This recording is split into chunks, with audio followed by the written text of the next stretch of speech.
નમસ્કાર, ઉજાસ ટીવીમાં હું પંકજ આપનું સ્વાગત કરું છું. આજના તારીખ 6 ડિસેમ્બર અને શનિવારના અમેરિકાના મુખ્ય સમાચારોમાં જોઈએ તો અમેરિકામાં હવે આઈસ મિલિટરી ઘરની બહારના રસ્તા પર પણ જાણે પીછો કરી રહી હોય તેવા દ્રશ્યો જોવા મળી રહ્યા છે.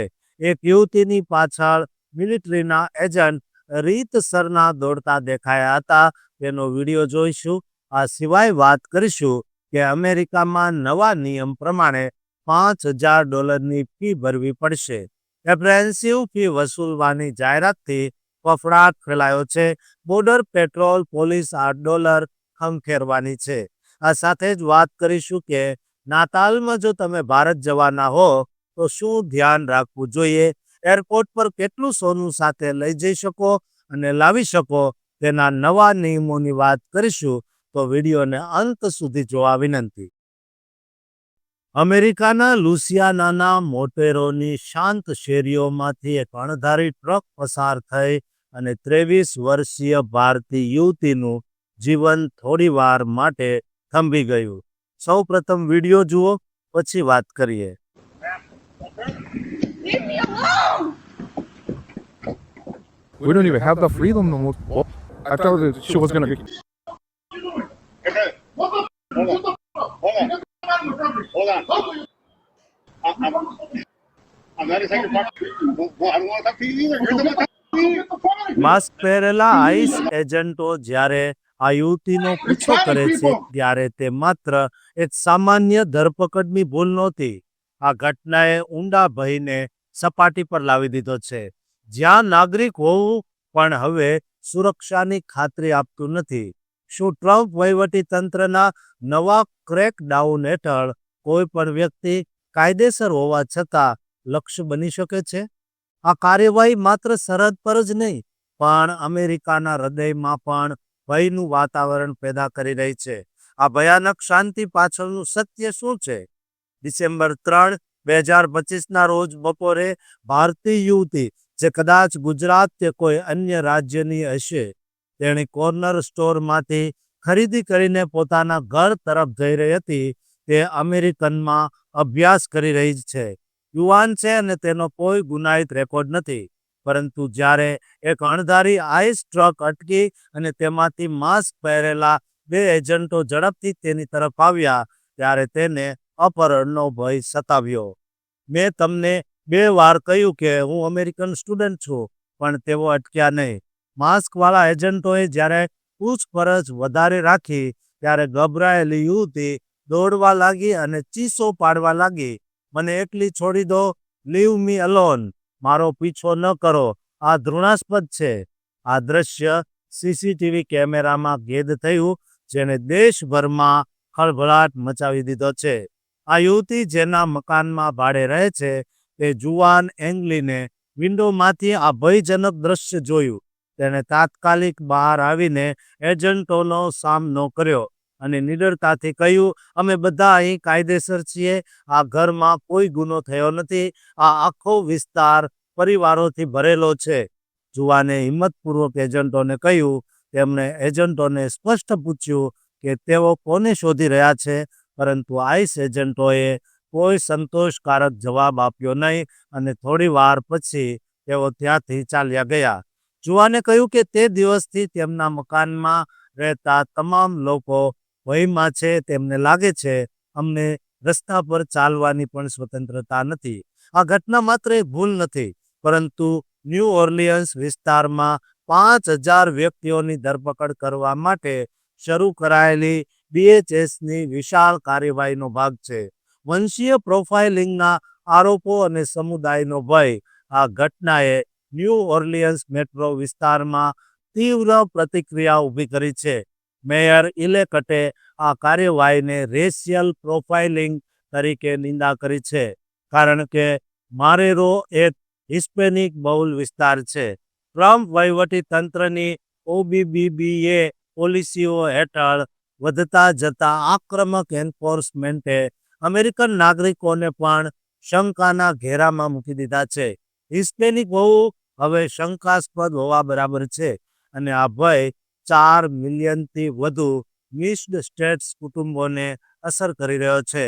કાનૂની પડકારો અને લોસૂટ વધી રહ્યા છે, પરંતુ ત્યાં સુધી અમેરિકામાં ચાલતા દરેક નાગરિકને પોતાના ખભે એક અદૃશ્ય ડર લઈને જીવવું પડે છે, ભલે પછી તે ગુજરાતી હોય, ભારતીય હોય કે અન્ય દેશનો.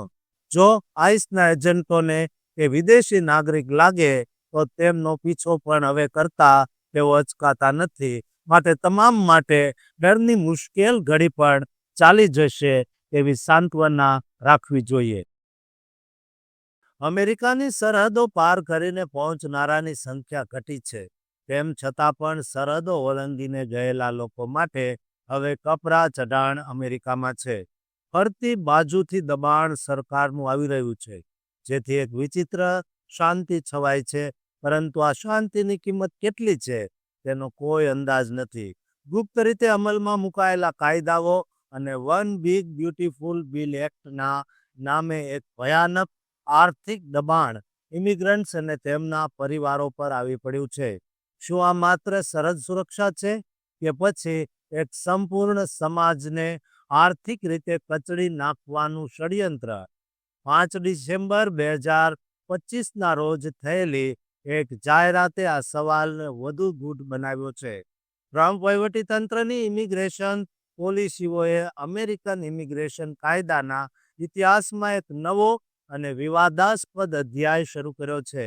આ પોલિસીઓનો કેન્દ્ર બિંદુ છે OBBBA, એક કાયદો જેણે ઇમિગ્રેશન એન્ફોર્સમેન્ટ માટે $170 બિલિયન થી વધુનું આક્રમક બજેટ ફાળવ્યું છે.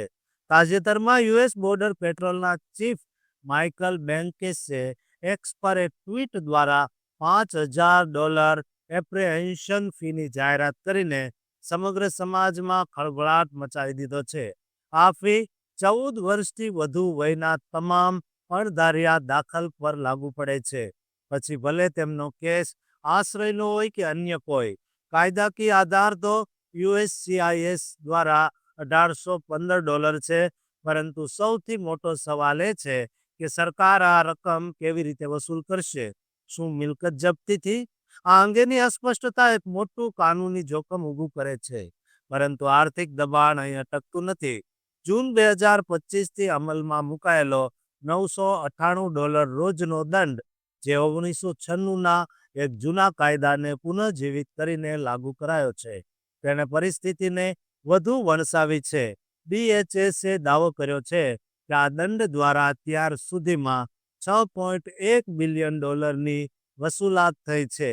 21,500થી વધુ લોકોને $1 મિલિયન થી વધુના દંડની નોટિસ મળી છે, જે તેમની આર્થિક ક્ષમતા બહાર છે.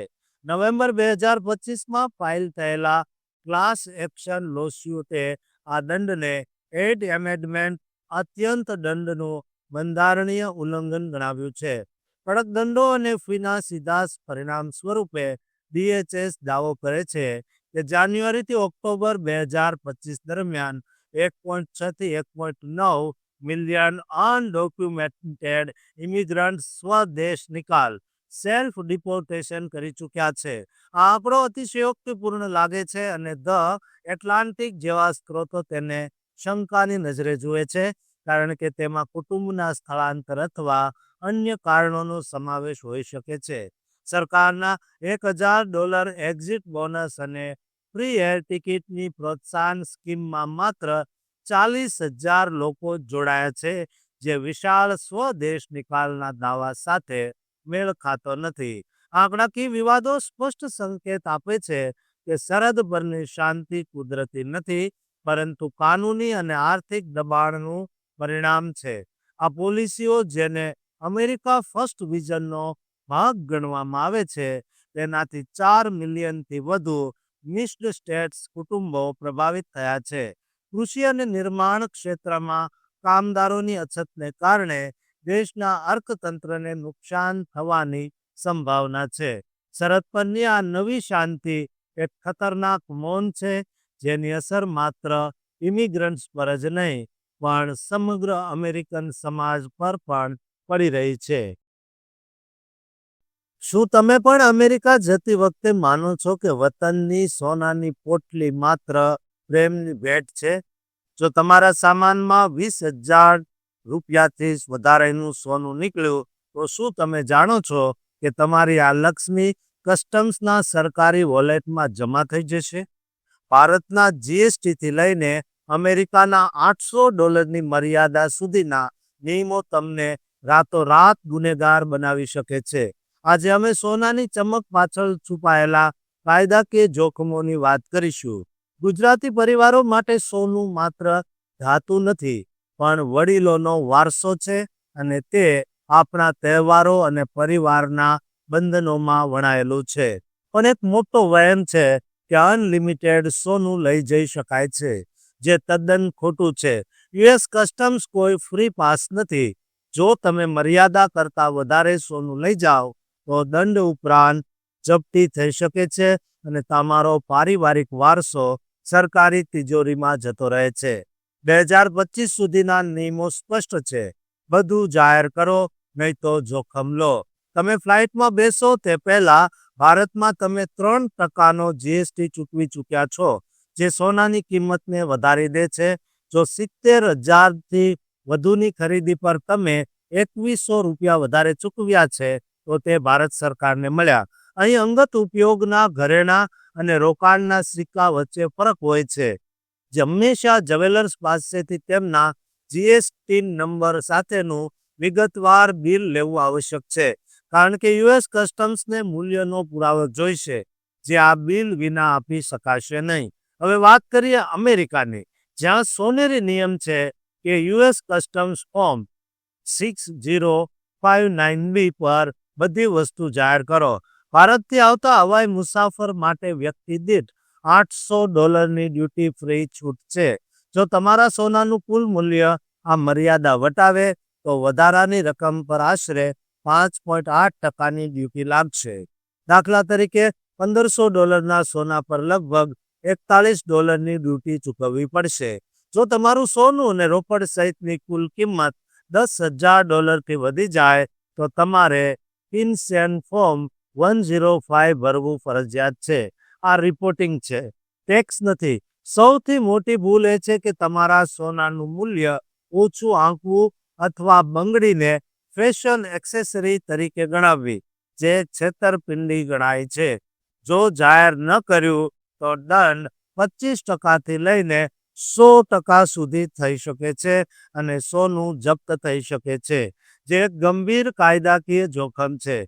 જોખમ ટાળવા માટે, ધન મોકલવા માટે વાયર ટ્રાન્સફરનો ઉપયોગ કરવો અથવા અમેરિકામાં સોનાના ETFમાં રોકાણ કરો. શંકા હોય તો NRI નિયમો જાણતા નાણાકીય સલાહકારની સલાહ લો. પ્રોએક્ટિવ કમ્પ્લાયન્સ એટલે માનસિક શાંતિ. તમારા સોનાની કિંમત ત્યારે જ ચમકે જ્યારે તે તમારા અને તમારા પરિવાર માટે તણાવ મુક્ત હોય.